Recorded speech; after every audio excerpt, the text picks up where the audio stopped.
Olá, bom dia a todos. Meu grupo, composto pela Alice Hernandes, por mim, Carlos Eduardo, pela Fernanda Lourenço, pelo Luiz Gustavo e pela Silvia Brito, vamos falar sobre a Síndrome de Patal. Antes de começarmos, pedimos para que todos tenham cuidado. Bom, para introduzir o assunto, eu vou começar falando o que é a Síndrome de Patal. Ela é uma alteração genética que acontece no cromossomo 13. Assim, ao invés de ser uma dupla de cromossomos, acontece um trio, ou seja, tem um cromossomo extra. Bom, eu vou falar também o motivo do nome. A síndrome de Patal, ela tem esse nome porque ela foi reconhecida por Klaus Patal. Foi um médico americano que publicou um artigo falando sobre essa síndrome em 1960. E, bom, pergunta sobre ela se ela é uma trissomia. Pode ser até o nome dela mesmo. Ela é chamada tanto de síndrome de Patal como trissomia 13. E o porquê? Porque se trata de uma adição de um cromossomo, ou seja, é uma trissomia. Como eu falei, ao invés de ser uma dupla de cromossomos, é um trio. E tem esse nome 13 porque é no cromossomo 13. E por que não é uma doença? Por que não pode usar esse termo? A síndrome de Patal é uma anomalia cromossômica, ou seja, são alterações genéticas que ocorrem por desordem no número de cromossomos, seja por motivos conhecidos ou desconhecidos, e não é uma doença, já que esse termo se refere somente ao estado de saúde de um ser. A causa genética da síndrome de Patot, que no caso é uma trissomia, pode se dar por dois erros. Primeiro eu vou falar da não junção meiótica. A não junção é uma falha na segregação de cromossomos ou cromátides irmãs para os polos opostos da célula na hora da meiose 1 ou 2. Na imagem esquerda nós temos representado um par de cromossomos homólogo 13 duplicado, os dois representando os cromossomos de origem paterna e materna, respectivamente. Em um processo de junção normal, o par de cromossomos é separado de forma que um dos cromossomos migra para uma célula e outro cromossomo vai migrar para outra. No caso de uma não junção, ambos cromossomos vão migrar para uma mesma célula e nenhum cromossomo vai migrar para outra, o que resultaria em uma célula que contém dois cromossomos 13 ao invés de cromossomo 13 único, e outra célula que não contém nenhum cromossomo 13. A não junção do cromossomo 13 também pode ocorrer na meiose 2. Nesse caso, a separação dos cromossomos homólogos acontece normalmente, porém a disjunção das cromátides é errônea, de tal forma que duas cromátides irmãs de um mesmo cromossomo migrem para uma mesma célula e nenhuma migre para outra, como acontece com o cromossomo marrom no exemplo. A consequência desse processo de não junção meiótica haverá duas células que contêm dois cromossomos 13 e duas células que não contêm nenhum cromossomo 13. Se essa célula contendo duas cópias do cromossomo 13 representar um espermatozoide e esse espermatozoide fecundar um óvulo normal, com um cromossomo 13 único, o resultado será a formação de um ovozigoto trissômico para o cromossomo 13. O ovozigoto portador, portanto, de uma síndrome de Patot. Outra causa genética da síndrome de Patot é a translocação robertsoniana. Uma translocação robertsoniana envolve sempre dois cromossomos acrocêntricos. Cromossomos acrocêntricos são aqueles que o centrômero está localizado perto de uma das extremidades, com a formação de braços cromossômicos de tamanhos diferentes. Primeiramente, ambos os cromossomos são quebrados em regiões muito próximas ao centrômero, e após a quebra ocorre a separação dos braços cromossômicos, seguida da perda de dois braços curtos e fusão dos braços longos, formando uma espécie de cromossomo único, que na verdade são dois cromossomos. Ao se juntar a um gameta normal, teremos um gameta híbrido com dois cromossomos e mais um gameta normal com um cromossomo, assim formando a trissomia. Por fim, a síndrome de Patot pode ter como causa genética os isocrossomos. Um isocrossomo é, por definição, um cromossomo formado por dois braços curtos ou dois braços longos. Em um processo de divisão celular normal, durante a meiose 2, ocorre a separação das cromátides irmãs por meio de uma quebra longitudinal. Os isocrossomos se formam quando, em vez de uma quebra longitudinal, há uma quebra transversal. Essa, entretanto, forma cromossomos apenas de braços curtos ou apenas de braços longos. No caso da síndrome de Patot, o isocrossomo é formado por dois braços longos do cromossomo 13, devido a essa segregação errônea. Pacientes com síndrome de Patot causada por isocrossomos têm 46 cromossomos. Eles não são trissômicos para o cromossomo 13, mas sim para o braço longo do cromossomo 13. Dois braços longos do cromossomo 13 formam um isocrossomo e o outro braço longo forma o cromossomo 13 normal. Ou seja, se o isocrossomo for de origem paterna, o indivíduo tem dois braços longos do cromossomo 13 de origem paterna e um braço longo de origem materna, sendo esse de origem materna normal. Por fim, a disjunção meiótica representa apenas 75% dos casos da síndrome, translocação robertsiana 20% e a isocromia apenas 5%. O diagnóstico da síndrome de Patau ela pode ser feita durante a gravidez através dos exames do pré-natal, já que é comum no pré-natal você fazer uma ultrassonografia. E durante essa ultrassonografia, se for notada alguma alteração, como vocês podem ver aí na imagem, uma alteração física, né, digamos assim, como a fenda labial, a mão com 6 dedos, pode ser indicada a realização de um exame laboratorial para identificar se existem possíveis alterações no cromossomos.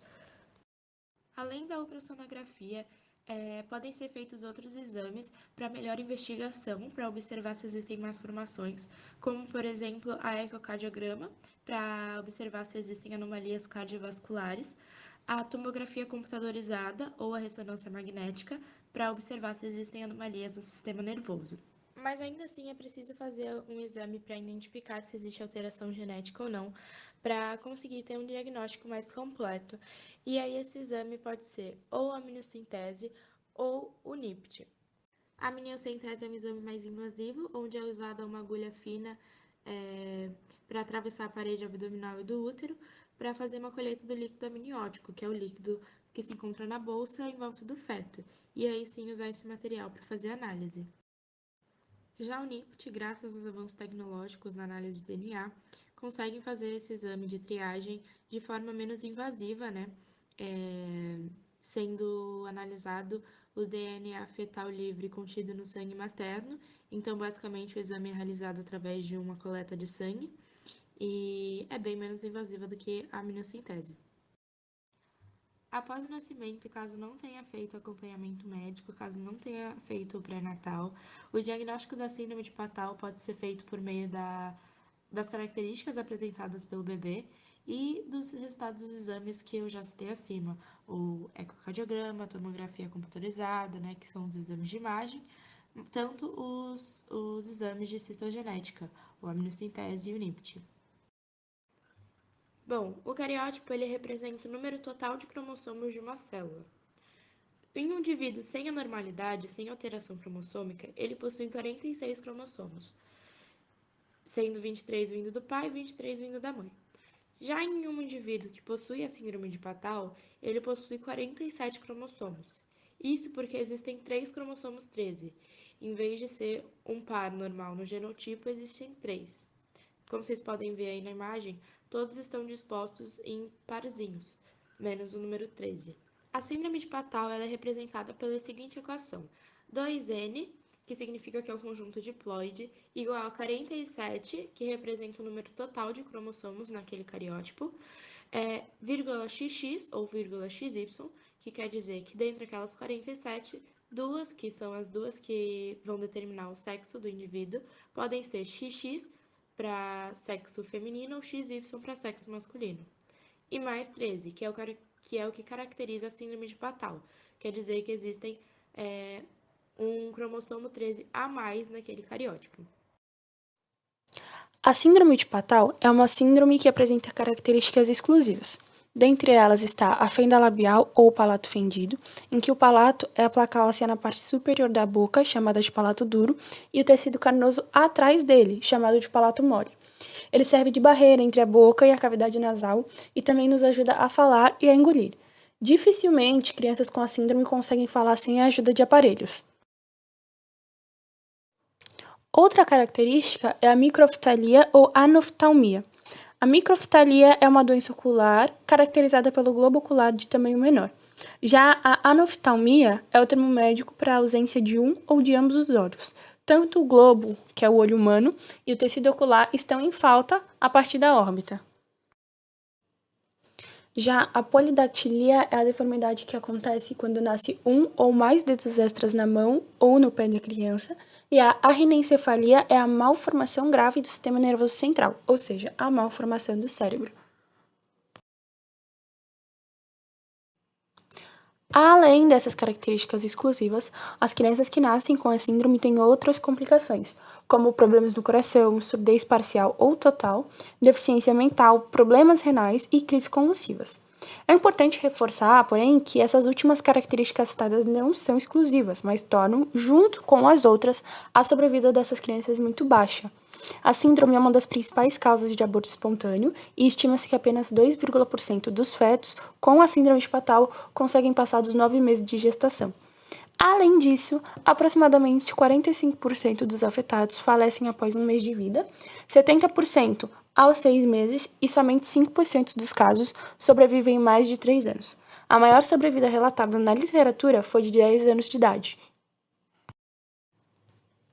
Não há um tratamento específico para a síndrome de Patau, no entanto, o tratamento indicado tem como objetivo aliviar o desconforto e facilitar a alimentação do bebê, assim como aliviar outros sintomas que possam surgir. Algumas intervenções cirúrgicas podem ser providenciais para diminuir o risco de morte e conseguir a melhoria de alguns sintomas dos recém-nascidos com a trissomia 13.